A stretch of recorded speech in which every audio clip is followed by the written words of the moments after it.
오늘은 계속해서 소아시아의 7교회에 대해서 나눠보도록 하겠습니다. 반모섬을 떠난 예수님의 편지 요한계시록은 가장 먼저 에베소에 도달합니다. 그리고 그곳에서 서머나를 거치고 또 버가모, 또 두아디아를 거쳐서 사대 교회에 전달이 됩니다. 그리고 오늘은 소아시아의 6번째 교회인 빌라델비아 교회에 전달되게 됩니다.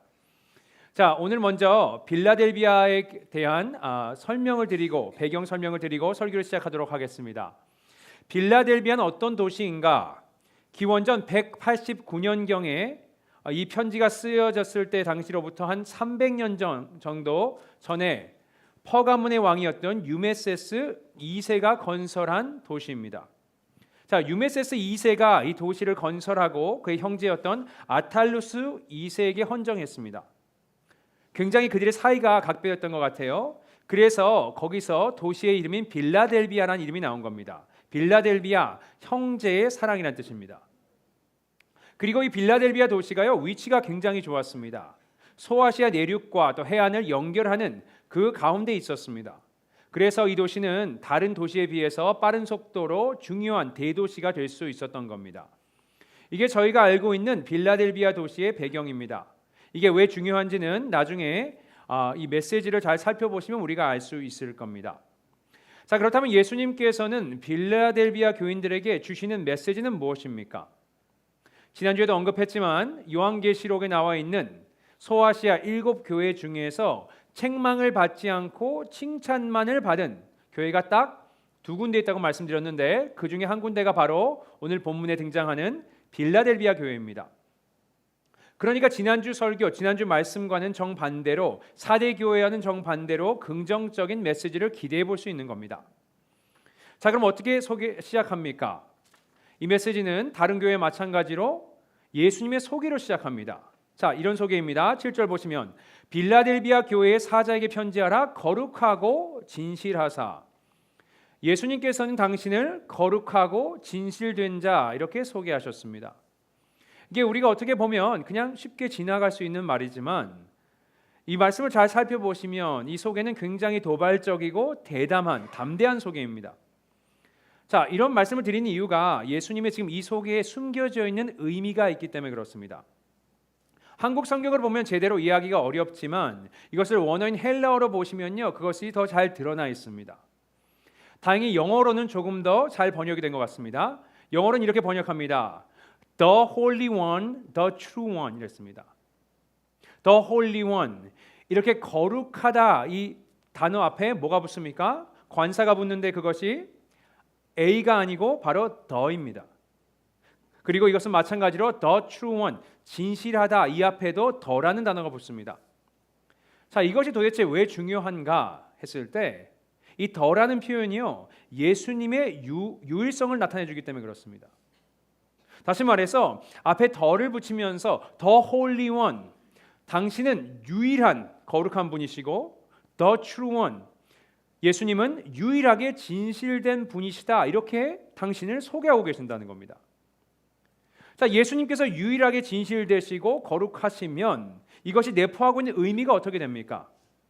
예수님께서 이렇게 말씀하시는 거예요. 예수님을 제외하고 모든 이들은 죄인이고 거짓말쟁이다 이렇게 얘기를 하시는 겁니다. 그래서 제가 말씀드린 것처럼 이것은 굉장히 대담한 발언입니다.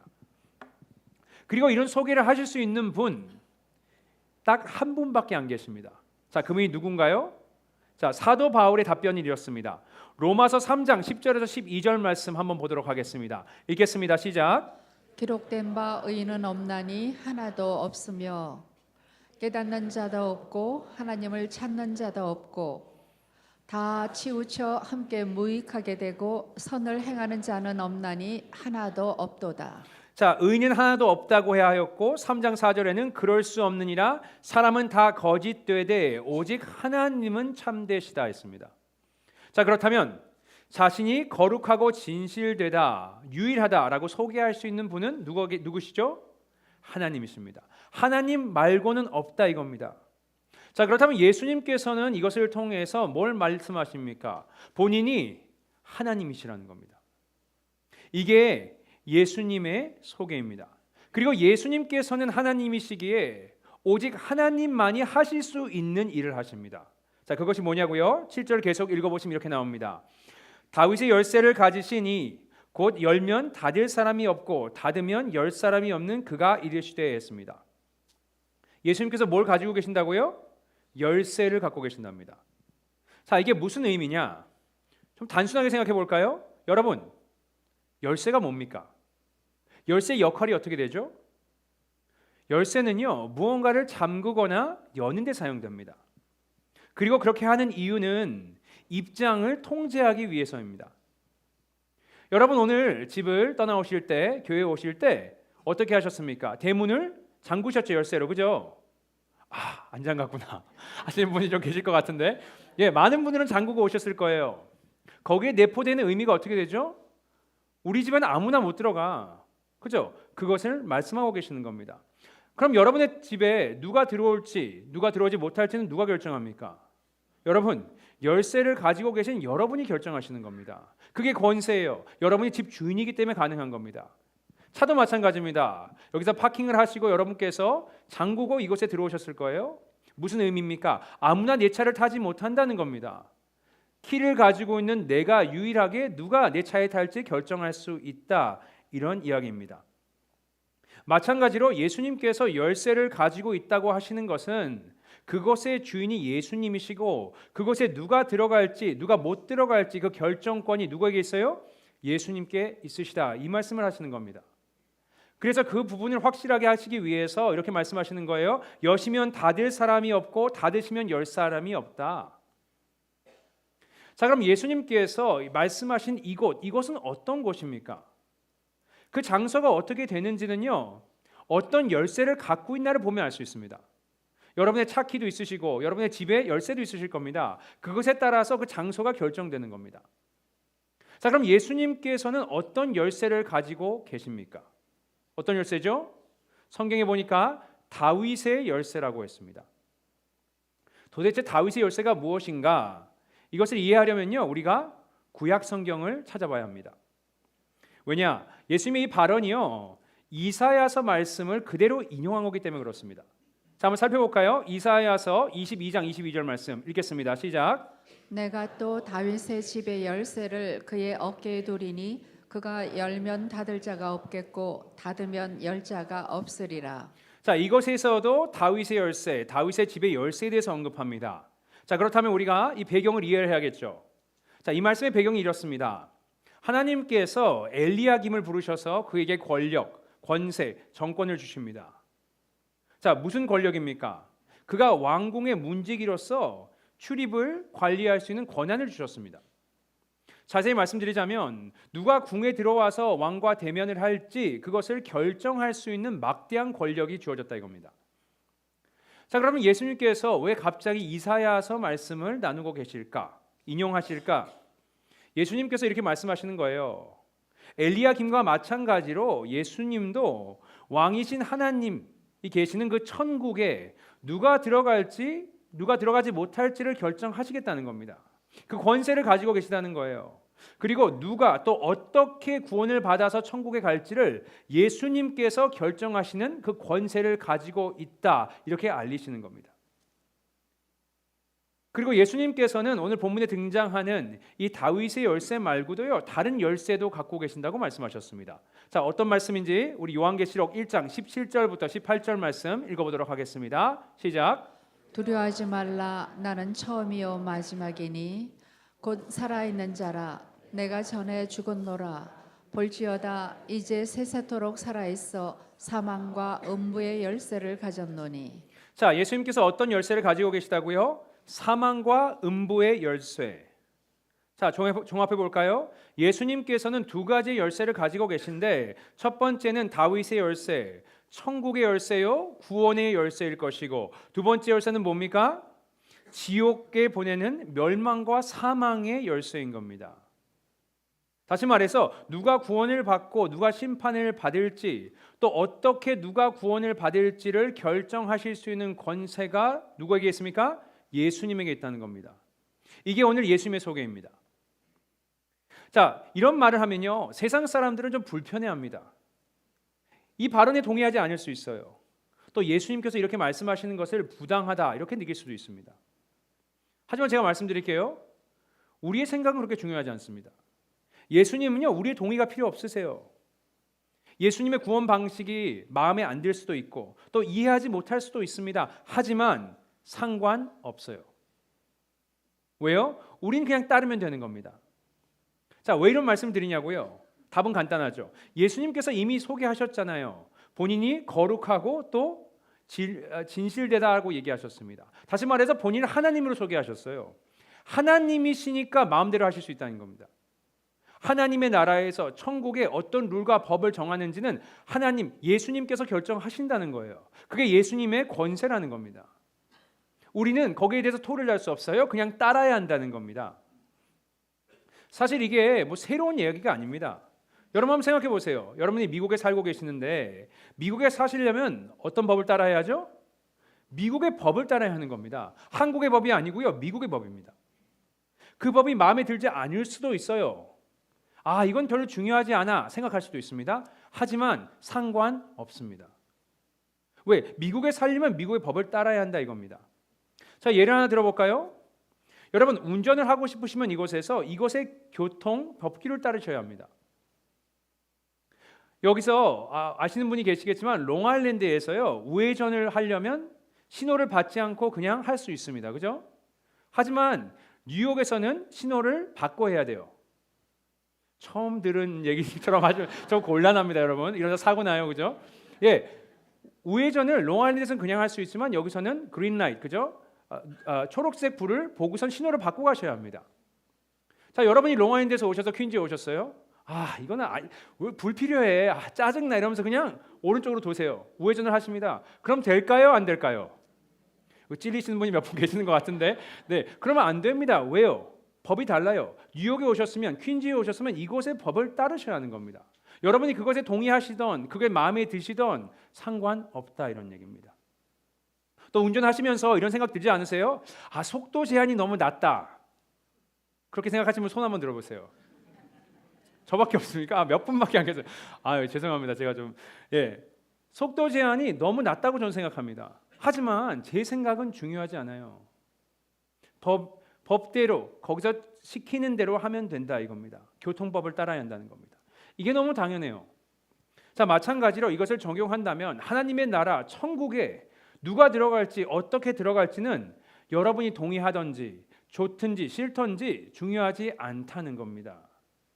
그것의 주인이신, 그것의 왕 되신 예수 그리스도께서 그것을 결정하신다는 겁니다. 왜 그렇습니까? 그분에게 열쇠가 주어져 있기 때문에 그렇습니다.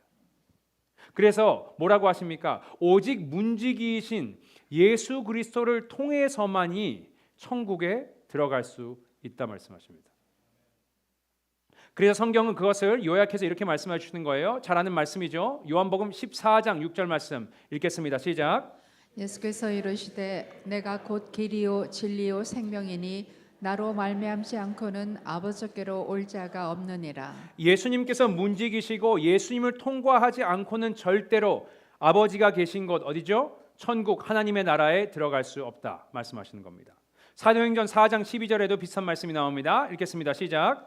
다른 이로서는 구원을 받을 수 없나니 천하 사람 중에 구원을 받을 만한 다른 이름을 우리에게 주신 일이 없음이라 하였더라. 여러 이름을 통해서 구원을 받는 것이 아니고 오로지 예수 그리스도의 이름으로 그것을 믿음으로 우리가 구원을 받는다 주님께서 말씀하고 계시는 겁니다. 다시 말해서 천국 문을 열어줄 수 있는 분은 오로지 오직 한 분 예수 그리스도라는 겁니다. 이 정도 되면 아멘이 좀 나오셔야 되는데 아멘. 자, 더 구체적으로 말해볼까요? 천국 문을 열 수 있는 열쇠가 여러 개가 있는 게 아닙니다. 딱 하나가 있어요. 여러분 아무 키나 갖고서 여러분 집에 가서 제가 꼽아서 돌린다고 열리겠습니까? 그렇지 않습니다. 그럼 천국 문을 열 수 있는 열쇠가 뭐라고요? 바로 한 가지 다윗의 열쇠만이 열 수 있습니다. 자, 이 다윗의 열쇠가 무엇인가? 바울은 이렇게 얘기합니다. 로마서 1장 16절 말씀 읽어보겠습니다. 시작. 내가 복음을 부끄러워하지 아니하노니 이 복음은 모든 믿는 자에게 구원을 주시는 하나님의 능력이 됨이라. 먼저는 유대인에게요 그리고 헬라인에게로다.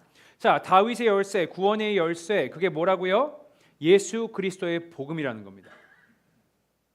다시 말해서 유대인들은 이 열쇠로 들어가고 헬라인들은 저 열쇠로 들어가고 이렇게 되는 것이 아니고 모두 다 한 열쇠가 주어졌는데 그것이 바로 복음이다. 이 복음을 믿는 모든 자들은 구원을 주신다 약속하시는 겁니다. 예수님께서 우리를 위해서 십자가에 못 박혀 돌아가셨습니다. 그리고 그분께서 부활하셨어요. 그리고 예수님께서 십자가에 죽으시면서 우리의 모든 죄를 사하여 주신다고 약속하셨습니다. 그것을 믿는 자들이 구원을 받는다고 얘기하시는 겁니다.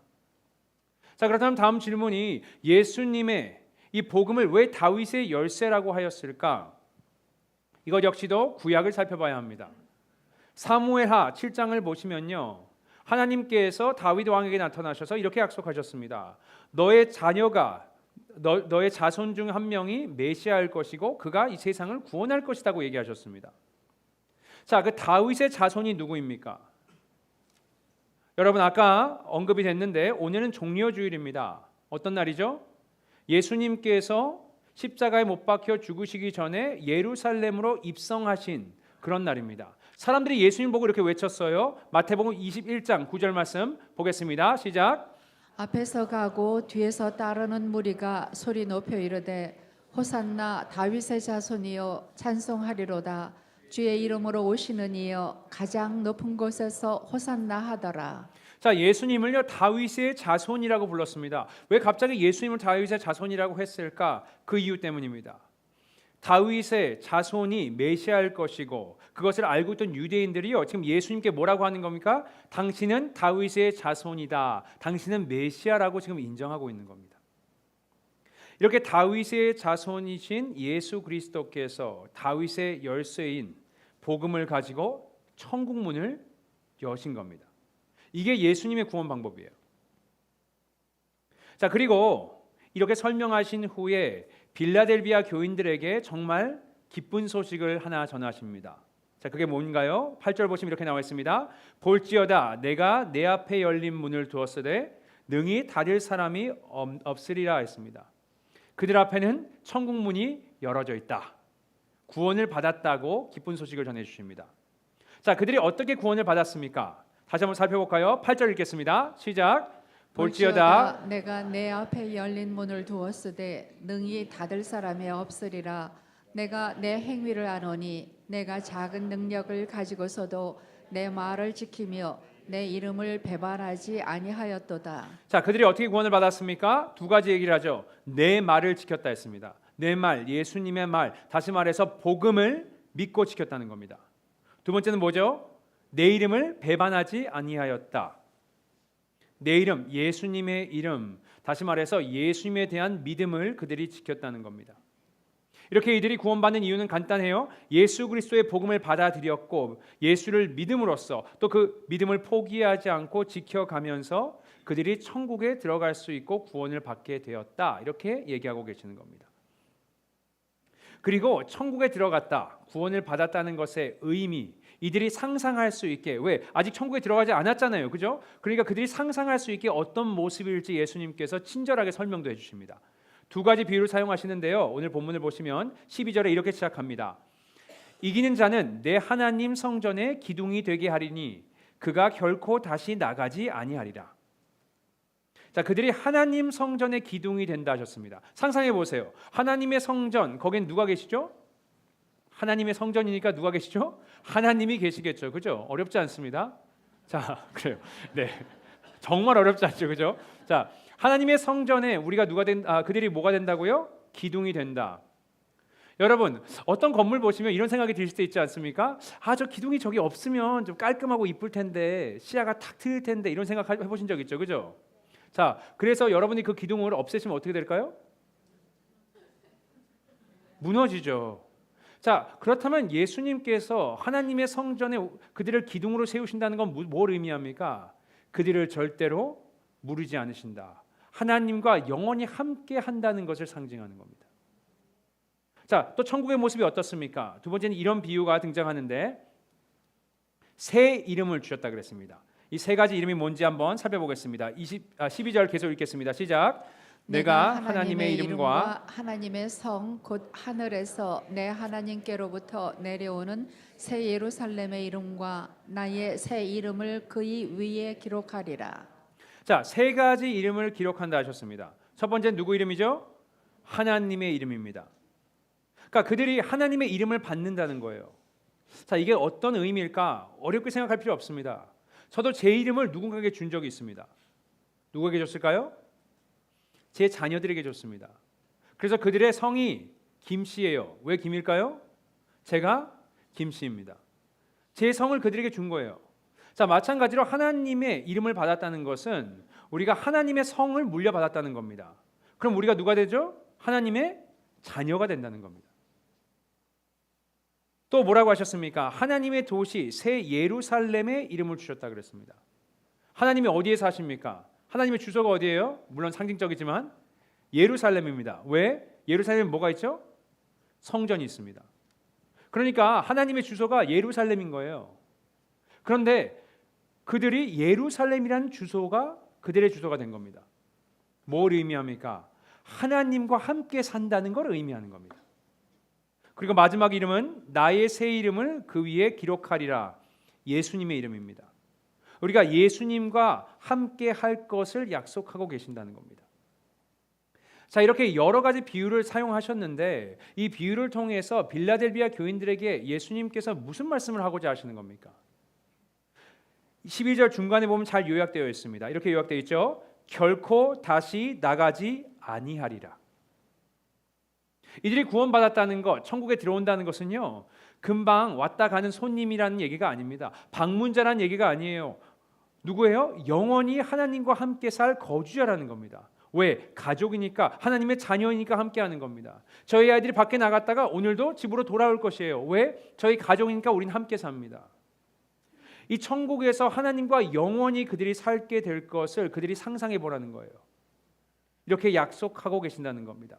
이게 빌라델비아 교인들이 예수님을 믿고 복음을 지킨 그것에 대한 결과물입니다. 자, 그럼 여기서 한번 질문을 해봤으면 좋겠습니다. 빌라델비아 교인들의 입장에서 복음을 믿고 지키는 일이 쉬웠을까요? 어려웠을까요? 어려웠습니다. 왜죠? 오늘 본문에서 예수님께서 표현을 하시는 것을 어떤 단어를 사용하시는지를 우리가 보면 알 수 있습니다. 자, 11절 한번 살펴보겠습니다.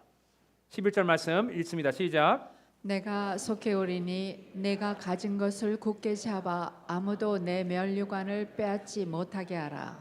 너희가 가진 것을 굳게 잡으라. 뭐죠? 복음을 굳게 잡으라는 겁니다. 왜입니까? 이걸 낚아채려고 빼앗으려고 사단은 호시탐탐 뭐요? 기회를 노리고 있습니다. 그러니까 방심할 수 없는 거예요. 꽉 잡지 않으면 놓치는 겁니다. 제가 몇 주 전에 말씀드렸죠. 큰 길을 걸을 때 저희 아이들의 손을 제가 꽉 잡는다고 했습니다. 아파, 손 좀 꽉 잡지 마라고 할 정도로 꽉 잡습니다. 왜 그렇습니까? 제가 그걸 놓치면 어떻게 돼요? 위험한 겁니다. 차가 달리니까. 방심할 수 없다는 거예요. 긴장하고 있다는 겁니다. 다시 말해서 이 사람들이 믿음을 지키기 위해서는 긴장을 놓칠 수가 없어요. 어려움이 있다는 겁니다. 또 12절의 시작에 이기는 자라 그랬어요. 뭡니까? 이들의 신앙을 지키는 것은 이겨야 하는 일인 거예요. 전투인 겁니다. 시합, 경기에서 싸워서 이겨야 할 정도로 치열하게 살고 있다는 거예요. 다시 말해서 이들이 믿음을 지키는 것, 이들의 신앙을 지키는 것이 결코 쉽지 않다고 얘기하는 겁니다. 자, 왜 그랬을까요? 뭐가 그렇게 어렵게 했습니까? 그들을. 여러분, 그들이 처한 상황이 그랬습니다. 9절 말씀에 이렇게 나와 있습니다. 읽겠습니다. 시작. 보라, 사탄의 회당 곧 자칭 유대인이라 하나 그렇지 아니하고 거짓말하는 자들 중에서 몇을 내게 주어 그들로 와서 내 발 앞에 절하게 하고 내가 너를 사랑하는 줄을 알게 하리라. 자칭 유대인들이라 하는 자들이 있었대요. 자, 이들에 대해서는 버가모 교회에 대해서 말씀하실 때도 언급하셨습니다. 이들이 뭐라고 합니까? 본인은 유대인이다, 하나님의 백성이다, 자부심을 갖고 살아갔어요. 그리고 그리스도인들을 향해서 이렇게 얘기했습니다. 너희들에겐 진리가 없어, 너희들은 이단이야, 가짜야, 이렇게 핍박했습니다.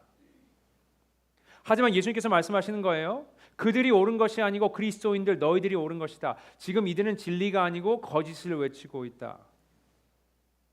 생각해 보세요. 진리를 그들이 갖고 있는데 계속해서 너희들 건 가짜야, 가짜야 이렇게 얘기하고 있고 핍박을 하니까 얼마나 억울했겠습니까? 이렇게 빌라델비아 교인들은요, 본인들을 향한 루머와 오해, 또 거짓과 싸우면서 살아야 했습니다. 늘 해명을 해야 했어요. 예수 그리스도가 진짜인데 왜 진짜를 가지고 계속 해명을 해야 하는가? 이 삶이 그들의 삶이었습니다. 그게 다가 아니었어요. 10절에 이렇게 얘기합니다. 내가 나의 인내와 말씀을 지켰은즉. 예수님께서 인내라고 하셨습니다. 도대체 뭘 인내한 걸까? 뭘 참은 걸까? 이 같은 내용이요, 에베소 교회 또 두아디라 교회에 대해서도 이 인내란 단어를 사용하십니다. 그것을 보면서 우리가 추측할 수 있는 것이 아마 그들은 로마 황제 숭배를 거부하면서 그들이 감수해야 했던 박해와 핍박, 불이익 또 죽음을 이 인내라 한 단어로 표현하고 있는 것 같습니다. 자, 이렇게 많은 어려움들, 거짓과 싸워야 했고요, 또 많은 핍박과 또 불이익을 그들은 감수해야 했습니다. 자, 그렇다면 이렇게 거짓과 비난, 박해와 싸우고 있던 이 빌라델비아 교인들, 그들은 어떤 모습이었을까? 8절 마지막에 이렇게 나옵니다. 내가 작은 능력을 가지고서도 내 말을 지키며 내 이름을 배반하지 아니하였도다. 그들이 작은 능력을 가지고 있다 그랬습니다. 이게 구체적으로 어떤 내용인지, 왜 그렇게 말씀하시는지 우리는 알 수 없지만 추측을 해보자면 아마도 빌라델비아 교회, 이 교회 자체가요 좀 작은 교회였던 것 같아요.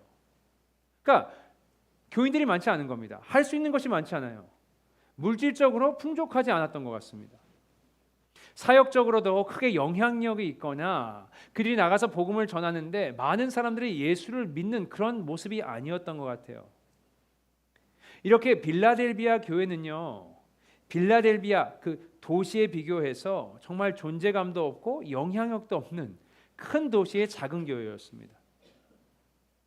이렇게 이들이요 수많은 유혹과 공격을 버텨내기에는 너무 연약했어요. 작고. 우리가 이런 표현 쓰잖아요. 다윗과 골리앗의 싸움이다. 이것이 딱 그런 겁니다. 그래서 빌라델비아 교인들의 입장에서 예수님을 믿고 그 신앙을 지키는 것이 결코 쉽지 않았던 겁니다. 자, 그들이 잘했는데 칭찬만 받잖아요. 그렇다면 우리에게 드는 질문은 이걸 거예요. 그들은 도대체 그들의 믿음, 신앙을 어떻게 지켜냈을까? 그들은 연약하고 또 핍박도 많이 있는데 어떻게 했을까? 제가 묵상을 해봤는데요. 결론이 이건 것 같습니다. 그 비밀이 8절에 작은 능력에 있는 것 같습니다. 자, 왜 그렇습니까? 그 단어, 작은 능력, 그 능력이란 단어가요 바로 헬라어로 아실지 모르겠는데 두나미스란 단어입니다.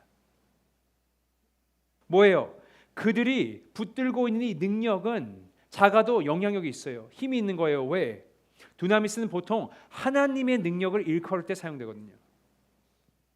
자, 복음서를 보시면 예수님께서 많은 병자들을 고치셨다. 또 귀신을 내쫓으셨다 그랬습니다. 그러면서 권능이라는 표현을 쓰는데요. 그 단어가 뭘까요? 바로 두나미스입니다. 또 예수님께서 사도행전을 보시면 제자들에게 그의 증인이 되실 거라고 하시면서 떠나지 말고 예루살렘에 머무르라고 하셨습니다. 그러면은 성령께서 선물을 주실 것이다. 그 권능인데요. 그게 무슨 단어일까요? 두나미스입니다.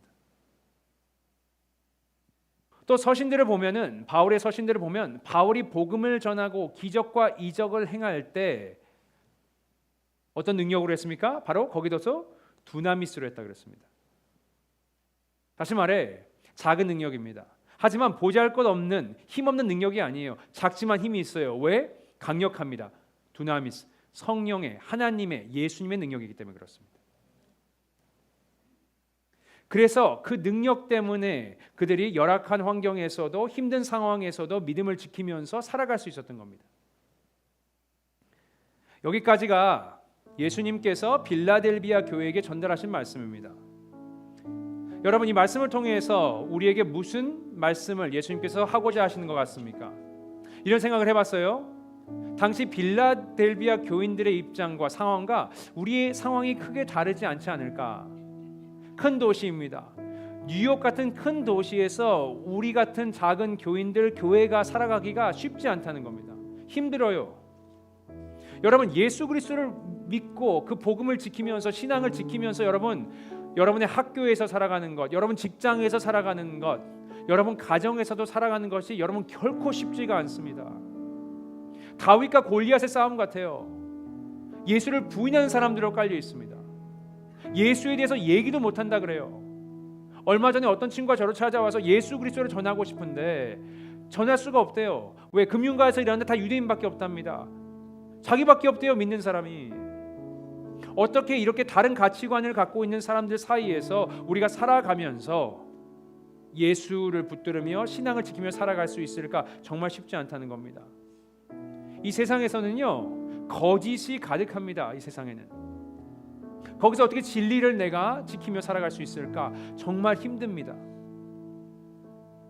여러분, 빌라델비아 교인들에게 예수님께서 주셨던 그 무기가 우리에게도 있습니다. 그게 어떤 것입니까? 두 가지가 있는 것 같은데, 첫 무기는요, 우리에게 허락하신 천국과 구원의 확신입니다. 예수님의 이름을 우리에게 주시면서 우리에게 천국의 소망, 확신을 주셨습니다.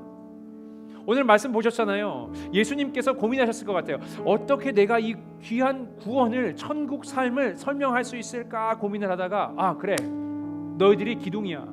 너희들 하나님의 전의 기둥이야. 너희는 절대로 없어지지 않는 중요한 기둥이야. 이렇게 말씀하셨습니다. 또 고민하셨겠죠. 어떻게 설명할 수 있을까? 너희들은 하나님의 이름을 받은 하나님의 자녀야. 너희들은 이방인이 아니고 하나님의 백성이야. 하나님의 자녀, 가족이야. 또 너희들의 주소가 하나님이 계신 그곳이야. 주소야. 하나님께서 너희를 영원히 버리지 아니하실 것이고 너와 함께 하실 거야. 예수님의 이름을 주셨다 그랬습니다. 그 예수님의 이름으로 우리가 주님의 제자가 됐음을 확신을 주시는 겁니다. 여러분, 우리가 받은 구원이요, 어설픈 구원이 아닙니다. 여러분, 확실한 구원입니다. 여러분께서 예수 그리스도를 믿으시고 그 복음을 여러분께서 받아들이시고 그 복음을 여러분이 지키며 살아가신다면 이 복음의 확신, 이 구원의 확신을 여러분께 주신다는 겁니다. 그래서 우리 그 담대함으로, 그 믿음으로 이 땅에서 담대하게 살아갈 수 있는 겁니다. 그래서 여러분, 다윗이 골리앗을 이기는 거예요. 왜? 우리와 함께 하시는 믿음이 있으니까. 자, 이 말씀을 기억하시면서 고린도후서 5장 1절에서 2절 한번 선포하도록 하겠습니다. 읽겠습니다. 시작. 만일 땅에 있는 우리의 장막집이 무너지면 하나님께서 지으신 집 곧 손으로 지으신 것이 아니요 하늘에 있는 영원한 집이 우리에게 있는 줄 아느니라. 참으로 우리가 여기 있어 탄식하며 하늘로부터 오는 우리 처소로 덧입기를 간절히 사모하노라. 여러분, 하나님의 집, 천국, 우리의 처소를 여러분 간절히 사모하시길 바랍니다. 어떤 분이 얼마 전에 저한테 이런 말씀을 하신 적이 있어요. 어떤 의사분이 전화를 했대요. 그러면서 정말 죽을 수도 있다고 말씀을 하셨답니다. 그러니까 이분이 삶에서 중요한 것과 중요하지 않은 것, 이것이 명백히 보인답니다. 여러분, 우리는 천국 백성이고 확신이 있습니다. 그렇다면 우리가 그 믿음을 가지고 이 땅에서 살아가야 할 것입니다. 우리의 소망이 이 땅이 아닌, 이 고난과 고통이 가득한 이곳이 아닌 천국의 소망을 우리가 품으면서 이 땅에서 예수의 이름을 붙들고 살아가셨으면 좋겠습니다. 자, 두 번째 무기를 소개시켜드리겠습니다. 아시죠? 뭔지? 작은 능력입니다. 두나미스입니다. 저와 여러분은요, 연약하고 부족하고 정말 별 볼 일 없습니다. 더군다나 우리가 처한 이 상황이 정말 쉽지 않습니다. 하지만 여러분, 잊지 마세요. 누가 우리 안에 살아계십니까? 나는 죽었고 내 안에 예수 그리스도가 사신다 했습니다. 성령께서 나 안에 사신다 그랬습니다. 그래서 우리에게 뭘 주십니까? 성령의 권능 두나미스가 살아있습니다. 여러분이 그렇게 연약하지 않아요. 아니, 조금 더 자세히 말씀드릴까요? 우리는 연약하죠. 하지만 우리가 함께 계시는 분이 연약하지가 않습니다. 제가 어저께 소그룹으로 모여서 어떤 성도님들하고 기도 제목을 나눈 적이 있는데 그분들이 저한테 이렇게 얘기하는 거예요. 두려우시대요. 너무 두렵답니다. 미래가 두렵고요, 사역도 두렵고요, 어떻게 될지 모르겠대요. 너무 두려움이 많대요. 기도를 부탁하셨습니다. 제가 제 말씀을 드렸어요. 저는 두려울까요, 안 두려울까요? 두렵죠. 너무 두렵습니다. 사역하는 것도 두렵고요. 여기 와서 설교하는 것도 두려워요. 저한테는. 그렇게 안 보이겠지만 두렵습니다. 모든 것이 두렵습니다. 우리 아이들, 자녀는 어떻게 될까부터 시작해서 너무 두려운 것들이 많아요. 사역은 잘 될까? 이 교회는 어떻게 될까? 두려운 것이 너무 많습니다. 여러분, 여기서 성경에서 두려워하지 말라고 한 것은 두려워하지 않는 척을 하라는 게 아니에요. 여러분, 두려운데 담대한 척하라는 게 아닙니다. 두렵죠. 우리의 삶은 두렵습니다. 인간이니까. 하지만 두려운 것이 중요한 것이 아니고 우리가 두려울 때 뭘 하냐가 중요한 거예요. 뭘 하셔야 됩니까? 우리 안에 있는 하나님을 찾으시는 겁니다. 두나미스가 살아있잖아요. 그죠? 그걸 하라는 겁니다. 우리가 하나님을 부를 때 뭐예요? 내 안에 있는 하나님의 능력이 나타날 것이고 그 두나미스로 우리가 이 두려운 삶을 살아 이겨낼 수 있는 겁니다. 어떤 분 이런 얘기도 하더라고요. 월요일날 직장에 출근하기가 무섭다는 사람들이 있습니다. 여러분 두렵죠? 저도 두려워요. 하지만 내 안에 누가 있어요? 두나미스 성령님이 예수님이 살아계신다는 겁니다. 그래서 그분이 우리가 두려움을 이겨낼 그 능력과 믿음을 주신다는 겁니다.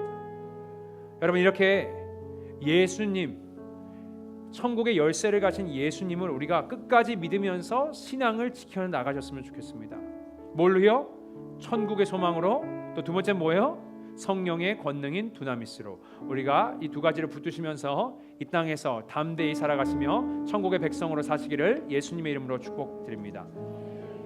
이 시간 함께 묵상하며 주님께 나아가기를 원합니다. 다른 이름이 없습니다. 예수 그리스도의 이름밖에 없습니다. 그리고 그 이름에는 능력이 있습니다. 이 시간 우리가 예수 그리스도의 자녀로서, 하나님의 자녀로서, 예수 그리스도의 제자로서 우리가 그 이름을, 예수 그리스도의 이름 선포하시면서 여러분의 상황과 여러분의 연약함과 죽음 앞에서도 담대할 수 있도록 그 두나미스를 구하시면서 우리 함께 이 시간 기도하시겠습니다. 기도하십니다. 하나님 감사합니다. 주님 이 시간